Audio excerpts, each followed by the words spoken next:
আসানসোল উমারানী গড়াই বালিকা বিদ্যালয়ের ছাত্রী থৈবী মুখার্জি এবারে মাধ্যমিকে ৬৭৪ নম্বর পেয়ে স্কুলে টপার হয়েছে সে।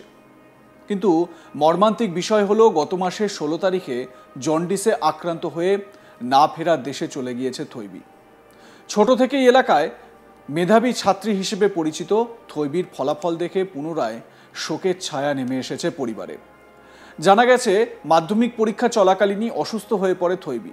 চিকিৎসার জন্য পরিবারের লোক দক্ষিণ ভারতে নিয়ে যায় তাকে।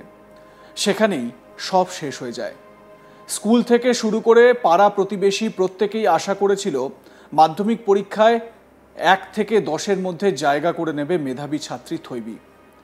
কিন্তু অসুস্থ অবস্থায় পরীক্ষা দেওয়াই ১ থেকে ১০-এর মধ্যে জায়গা না করতে পারলেও স্কুলে সর্বোচ্চ নম্বরই পেয়েছে থৈবী। এই রেজাল্ট জানার পর চোখে জল পরিবারের সদস্যদের।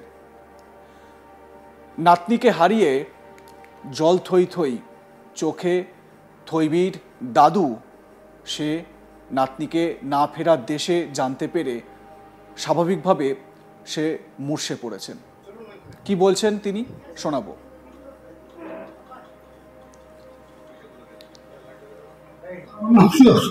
সীমা নেই, আনন্দ তো খুবই হতো, কিন্তু আমি ওই অপেক্ষাতেই ছিলাম। কিন্তু তার আগে ভগবানের ঘুম করে দিল। জানি না তিনি আছেন মানে। কি হয়েছিল? তাকে নিয়ে জন্ডিস হয়েছিল। জন্ডিসটা পরীক্ষার পর ধরা পড়লো। ওতেই পরীক্ষা টরীক্ষা দিয়েছেও। আমি বলতাম কেমন হলো, আমি একটু ফুল দিয়ে আশীর্বাদ করতাম দাদু হয়ে। তো বলতো ভালো হয়েছে দাদু, ভালো হয়েছে। তো তুমি বাংলাতে কত আশা করো? আমি বাংলাতে আমাদের সময়টি ছিল আলাদা। তো আশা করি 92 পাবো, এই 98 পাবো। এই হেসে হেসে কথা বলতো। কিন্তু সে যে ছেড়ে চলে সেটা জানি না। কি খবর পেয়েছেন? স্কুল থেকে কোনো খবর টবর পেয়েছেন? স্কুল থেকে না, ছেলে তো নেই। আমি ছেলেকে ফোন করেছিলাম, বলছে আর নিয়ে কি হবে। আমি দেখিনি, নেট ফেট আমি দেখিনি। আমি টিভিটা খুললাম তো যে বুঝতে পারলাম না নামটা। তো টিভিটা খুলেছিলাম, তো বলি আর তো কোনো উপায় নেই, বন্ধ করে দিলাম। তারপরে শঙ্করবাবু এলেন যে আপনারা এসেছেন সাংবাদিকরা। আমি তখন ভাবলাম, বলে কিছু একটা ঘটেছে আমাদের। একদিকে মাধ্যমিক পরীক্ষায় অসাধারণ ফল, অন্যদিকে চিরবিদায়। এই বিরল এবং বেদনাদায়ক বাস্তবতা সামনে আনলো আসানসোলের উমারানী গড়াই বালিকা বিদ্যালয়। ওই স্কুলের ছাত্রী থৈবী মুখার্জি এবারের মাধ্যমিকে ৬৭৪ নম্বর পেয়ে স্কুল টপার হয়েছে। তবে ফল প্রকাশের অনেক আগেই গত ১৬ই এপ্রিল জন্ডিসে আক্রান্ত হয়ে চিরবিদায় জানায় এই প্রতিভাবান ছাত্রী। শৈশব থেকেই এলাকায় মেধাবী ছাত্রী হিসেবে পরিচিত ছিল থৈবী। স্কুল এবং প্রতিবেশীরা প্রত্যাশা করেছিল রাজ্য স্তরে প্রথম ১০-এর মধ্যে স্থান করে নেবে সে। তবে এই জন্ডিসে যখন আক্রান্ত, সেই সময় এই শারীরিক অসুস্থতা নিয়েই সে তার স্বপ্ন পূরণের জন্য লড়াই চালাচ্ছিল। তার মানে একদিকে পরীক্ষার হলে সে নিজের কাজ করে যাচ্ছিল, অন্যদিকে তার শরীরে যে জন্ডিস বাসা বেঁধেছে তার সঙ্গে লড়াই চালিয়ে যাচ্ছিল। যদিও সেই সময় তার যে জন্ডিস হয়েছে এ বিষয়ে কিচ্ছু জানা যায়নি। অসুস্থ অবস্থাতেই পরীক্ষায় বসে ৬৭৪ নম্বর পেয়েছে এবং স্কুলের মধ্যে টপার হয়েছে থৈবী। তার এই ফলাফলে ফের একবার চোখে জল সকলের। স্কুল কর্তৃপক্ষ থেকে শুরু করে বন্ধু বান্ধব সবার মুখে একটাই কথা, থৈবী বেঁচে থাকলে আজ গোটা রাজ্যের গর্ব হতো। শুনে নেওয়া যাক কি বললেন থৈবীর স্কুলের টিচার ইনচার্জ পাপড়ি ব্যানার্জি। থৈবী আমাদের কাছে খুব প্রিয় ছিল, স্নেহের ছিল।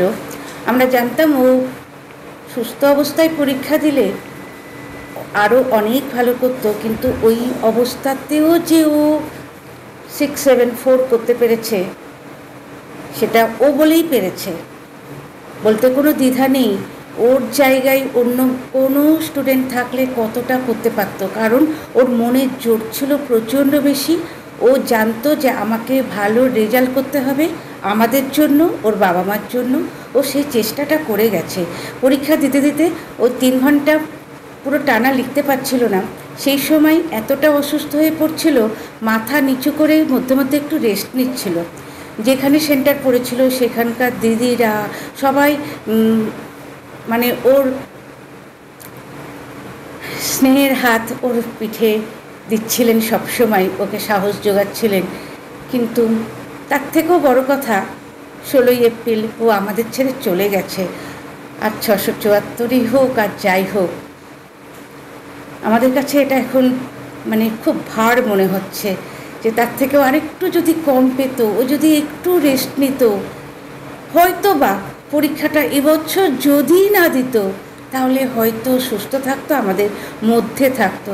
আমি প্রার্থনা করি ও যেখানেই যাক না কেন ভালো থাকুক, শান্তিতে থাকুক। আর কি বলবো বলুন। ওর জন্ডিস হয়েছিল। জন্ডিস হওয়ার সেটা এতটাই মারাত্মক আকার ধারণ করেছিল, ওকে হায়দ্রাবাদ নিয়ে গেছিল। হায়দ্রাবাদ থেকে ডিটোরিয়েট করছিলই, কোনো ইমপ্রুভমেন্ট হচ্ছিল না বলে ওখান থেকে আবার ভেলোরে নিয়ে গেছে। বিশেষ হেলিকপ্টারে করে ভেলোরে নিয়ে গিয়ে দীর্ঘ 25 দিন লড়াই করেছে ও। মানে ওখানকার ডাক্তাররা বলেছিলেন ও ছোট তো, তাই জন্য এখনও যুদ্ধ করতে পারছে। মানে বয়সটা যদি আরেকটু বেশি হতো তাহলে এতদিনেও টানতে পারতো না। মনে হচ্ছে ও সুযোগ দিচ্ছিল সবাইকে যে ওকে ভালো করার জন্য, ও থাকতে চায়, কিন্তু হলো না। হ্যাঁ, স্কুলে ও টপারই হয়েছে। হয়তো আমি এখনও জানি না ওর পরে যত গ্যাপ থাকবে অনেকটাই।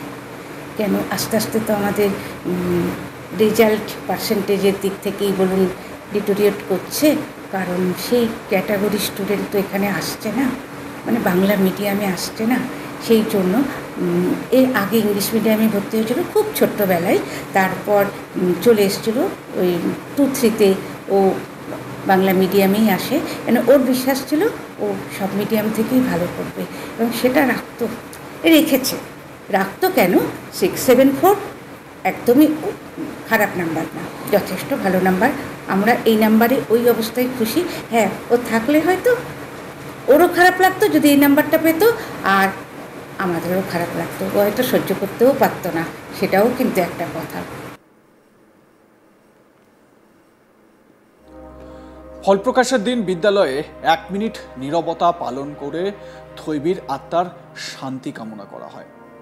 একবার ভাবুন, এতটাই ব্রিলিয়ান্ট থৈবি মুখার্জি যে সে শারীরিক অসুস্থতা নিয়েও সে পরীক্ষায় এত ভালো রেজাল্ট করেছে। পাড়া প্রতিবেশী থেকে শুরু করে প্রত্যেকেই মনে করছেন যে থৈবি যদি শারীরিক অসুস্থতা না থাকতো তাহলে 1 থেকে 10-এর মধ্যে, মানে 1 থেকে মানে যে মেধা তালিকা, সেই মেধা তালিকায় খুব ভালো ফল করত। আপনাদের মতামত কি জানাতে থাকুন, দেখতে থাকুন আজ তাক বাংলা।